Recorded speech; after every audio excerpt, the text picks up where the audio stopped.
6वी, building strong customer relationships. पुन्हा एकदा customer आपल्यासाठी खूप इम्पॉर्टंट आहे. सो त्याच्याशी आपण कसं छान कनेक्ट होऊ शकतो, त्याला आपण 100% सर्व्हिस कशी देऊ शकतो.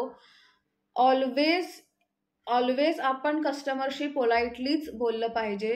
आपली चूक नसताना सुद्धा कधीतरी सॉरी म्हणावं लागतं आणि इट्स ॲब्सोल्युटली ओके, फाईन. कारण शेवटी सॉरी म्हणण्याने काहीच होत नाही. जर कस्टमरला सॅटिस्फॅक्शन वाटणार असेल, ऑलवेज ठीक आहे, माझी चूक मी कबूल करते आणि आय अश्युअर यू की यापुढे ही चूक होणार नाही. हा अश्युरन्स जेव्हा आपण देतो, जेव्हा आपण ॲक्सेप्ट करतो की ठीक आहे तुझं म्हणणं बरोबर आहे, आणि आपण जेव्हा अश्युरन्स देतो तेव्हा कुठेतरी कस्टमरच्या मनात येतं की नाही, ही व्यक्ती जेन्युइन आहे. आणि त्यालाही ते माहिती असतं त्याच्या मनात की चूक नसताना ही व्यक्ती जर आपल्याला इतकं सपोर्ट करते, इतकं अश्युरन्स देते, तर ही व्यक्ती खरंच जेन्युइन आहे आणि she really comes back to you. तो कस्टमर पुन्हा येतो दुसरी ऑर्डर प्लेस करायला, तुमचा तो माउथ पब्लिसिटी करतो. तर ह्या सगळ्या गोष्टी कस्टमर रिलेशनशिप मेंटेन करण्यासाठी खूप महत्त्वाच्या आहेत. राईट नॉलेज देणं कस्टमरला, आपलं प्राइसिंग राईटली सांगणं. एखाद्याला डिलिव्हरी चार्ज समजा नाही हे होते, ठीक आहे, त्याच्याकडून डिलिव्हरी चार्ज नाही घ्यायचा. इन रिटर्न तुम्हाला त्याचे खूप कस्टमर्स मिळू शकतील, त्याचे खूप रेफरन्सेस मिळू शकतील. तर हा विचार कुठेतरी त्यावेळी करायला हवा. किंवा कदाचित एक छोटंसं बर्थडे पार्टीचा केक असेल, थोडे चॉकलेट्स तुम्ही कॉम्प्लिमेंटरी देऊ शकता. तर that is building a customer relationships. तुम्ही ह्याच्यावर जितकं काम कराल तितके तुमचे कस्टमर्स जास्तीत जास्त बिल्ड होऊ शकतात आणि ते वाढू शकतात. So this is very important aspect regarding customer relationships. 7वं, जे खूप कठीण आहे, learning to say no. Yes, नाही म्हणणं सुद्धा शिकावं लागतं, कधीतरी करावं लागतं. अशी कदाचित वेळ असेल की तुम्ही ऑलरेडी एक कमिटमेंट आधी दिलेली आहेत, कुठलं फॅमिली फंक्शन असेल किंवा अजून काही कारण असेल, तुमचं पर्सनल काही इश्यू असेल, त्यावेळेला तुम्ही ऑर्डर घेऊ शकत नाही. अशा वेळेला कस्टमरला नाही म्हणून सांगा, पोलाइटली सांगा. कारण त्यावेळेला स्वतःला स्ट्रेच करून ती ऑर्डर कंप्लीट करणं हे कुणाच्याच फायद्याचं नाही ठरत. तुम्ही एक्झॉस्टेड होता त्या सगळ्या विचारांनी, तुमची एनर्जी लो झालेली असते, त्यामुळे तुम्ही तुमचं बेस्ट देऊ शकत नाही आणि कस्टमरला तुमचं बेस्ट नाही मिळत, त्यामुळे तो सुद्धा सॅटिस्फाईड नसतो. सो फक्त ऑर्डर आली आणि म्हणून मी केक दिला असं करू नका. मला आज नाही जमत ते ऑर्डर द्यायला, प्लीज तुम्ही दुसऱ्या कोणाला तरी बघा, कारण माझी ही कमिटमेंट आहे. हे सरळ ट्रान्सपरन्सी ठेवणं कधीही चांगलं, ह्याच्यामुळेच आपण पुन्हा कस्टमर रिलेशनशिप आपली घट्ट करत असतो, स्ट्रॉंग करत असतो. त्याचबरोबर कधी लास्ट मिनिट ऑर्डर असते काही कस्टमर्सची आलेली की मी विसरले ऑर्डर द्यायला आणि तुम्ही प्लीज ऑर्डर घेता का. तर कॅल्क्युलेशन करा की किती वेळ लागणार आहे, कस्टमरची ऑर्डर काय आहे, त्याला किती वेळ लागणार आहे, तुमच्याकडे इतका वेळ आहे का. आणि जर वेळ असेल तर तुम्ही ती ऑर्डर घ्या, नसेल तर प्लीज तेव्हाच सांगा की मी नाही घेऊ शकत. अजून त्याच्यावरती वेळ घालवू नका, कारण तो वेळ कस्टमर दुसरा बेकर शोधण्यासाठी वापरू शकतो. सो अशा वेळेला नाही म्हणणं सुद्धा आलं पाहिजे आणि त्यावेळी नाही म्हणणं इज करेक्ट, कारण तुम्ही कस्टमरला तो फ्रीडम देताय. 8वी गोष्ट, investing in quality tools and ingredients. Yes, bakery शॉपमध्ये गेल्यानंतर जे हवं ते घेतोच, त्याच्याबरोबर जे नको ते खूप आणतो. हे सगळ्यांना पटत असेल आय गेस. हा मोल्ड दिसला, अरे वा हा छान आहे, हा दिसला, अरे वा हा खूप ट्रेंडिंग आहे, आता हा पण घेऊया. खरंच गरज आहे का? पहिली गोष्ट, आपल्याला आत्ता ह्याचा उपयोग होणार आहे का, तरच ती वस्तू बाय करा. इन्ग्रेडियंट्स लो क्वालिटीचे असतील, एकावर एक फ्री मिळत आहेत म्हणून घेतलेत, असं कृपया करू नका. फूड इन्ग्रेडियंट्सची क्वालिटी तुमची मेंटेन राहिलीच पाहिजे, बीइंग अ होम बेकर. तर ते तुम्ही सातत्याने पाळा.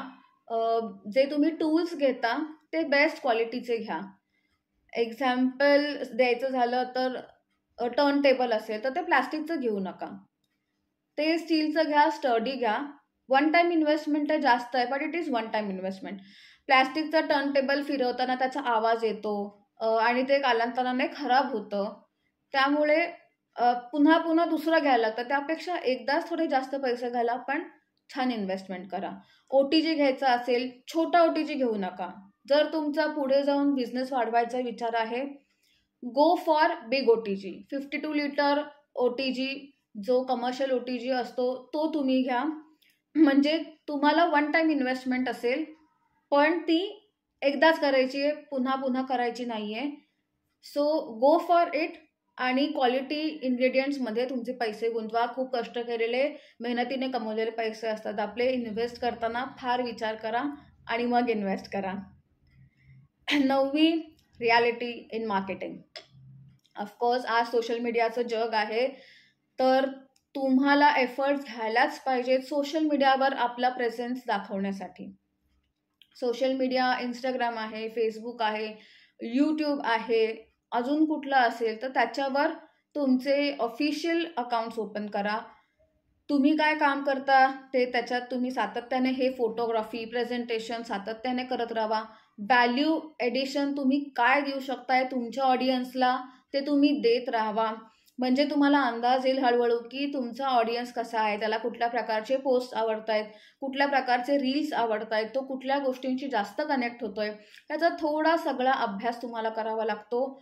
आणि तशा पद्धतीने त्या सोशल मीडियावरती ते कॉन्टेंट अपलोड करत राहावे लागतील. त्याचबरोबर कन्सिस्टन्सी इज द की. कन्सिस्टंटली सोशल मीडियावर अपलोड जेव्हा तुम्ही करता तेव्हाच तुमची विजिबिलिटी वाढते, तेव्हाच तुम्ही 4 लोकांपर्यंत पोहोचू शकता. फक्त माउथ पब्लिसिटीनी आत्ताच्या जगात होत नाहीत सेलिंग. त्याचबरोबर ग्राउंड लेवलला तुम्ही तुमचा कोणी बेकर फ्रेंड असेल त्याच्याबरोबर कोलॅबोरेशन करू शकता. तो जर केक्समध्ये खूप स्पेशलाइज असेल, तुम्ही जर कुकीजमध्ये असाल, तुम्ही कोलॅब करून एकमेकांचे कस्टमर्स शेअर करू शकता, एकमेकांना मदत करू शकता. किंवा तुमच्या जर ओळखीतलं कुठं दुकान असेल तिथे तुम्ही तुमचे कुकीज ठेवू शकता, बोलणं करून काही पर्सेंटेजवर किंवा जसं काही वर्कआउट होईल तसं. सो हे तुम्हाला मार्केटमध्ये फिरून मार्केटची काय परिस्थिती आहे, तुम्हाला कितपत चान्स आहे मार्केटमध्ये, ह्या सगळ्या गोष्टींचा थोडा अभ्यास करून मग ह्याच्यामध्ये तुम्ही मार्केटिंग करू शकता. आणि last but not the least, patience. Patience is the key. Slow and study wins the race, ही म्हण आहे. हळूहळू सुरुवात झाली तरी चालेल, पण त्याच्यात सातत्य हवं. सातत्याने केलेली गोष्ट ही नक्कीच लाभदायी असते. ती व्हिज्युअली इम्पॅक्ट करत राहते आणि विजिबिलिटी जेव्हा वाढते तेव्हाच तुमची क्रेडिबिलिटी वाढते, तुमच्यावरचा विश्वास वाढतो, तुमची ऑथेंटिसिटी तेव्हाच वाढते.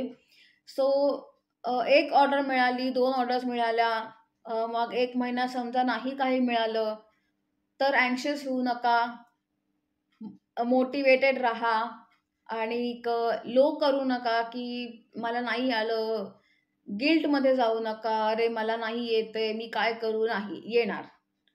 पेशन्स ठेवा, श्रद्धा आणि सबुरी ठेवा आणि तुम्हाला नक्की तुमच्यापर्यंत ऑर्डर्स येतील.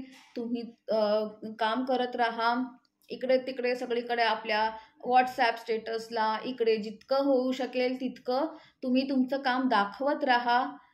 फेसबुक ग्रुप्स आहेत त्याच्यात तुम्ही हे करा, तुम्ही एनरोल करा आणि त्याच्यामध्ये तुम्ही पोस्टिंग करत राहा. नक्की तुम्हाला तुमचं यश मिळेल. सो पेशंट राहा आणि बी सक्सेसफुल. तर आशा करते तुम्हाला ह्या टिप्स नक्की युजफुल झाल्या असतील. नक्की त्याच्यातून तुम्हाला काही ना काहीतरी शिकायला मिळालं असेल तर खाली कमेंट्स करून नक्की कळवा कुठली टिप तुम्हाला सगळ्यात महत्त्वाची वाटली आणि ती असं वाटलं की ही टिप मला हवी होती कळण्यासाठी. व्हिडिओला लाईक करायला विसरू नका. अजून सबस्क्राईब केलं नसेल चॅनलला तर प्लीज सबस्क्राईब करा, share with your break friends. आणि आम्ही कम्युनिटी ग्रुप आहे माझा व्हॉट्सॲपचा, तर खाली लिंक डिस्क्रिप्शन बॉक्समध्ये देते. केक वर्कशॉप्स मी कंडक्ट करते, तर त्यासाठी तुम्हाला जर इंटरेस्ट असेल तर प्लीज या कम्युनिटी ग्रुपला जॉईन करा. येथे कम्युनिटी ग्रुपमध्ये मी अनेक असे काही टिप्स टाकत असते, नॉलेज शेअर करत असते. त्याचा लाभ घ्या आणि असंच भेटूया पुढच्या व्हिडिओमध्ये. तोपर्यंत bye, take care. Thank you for watching.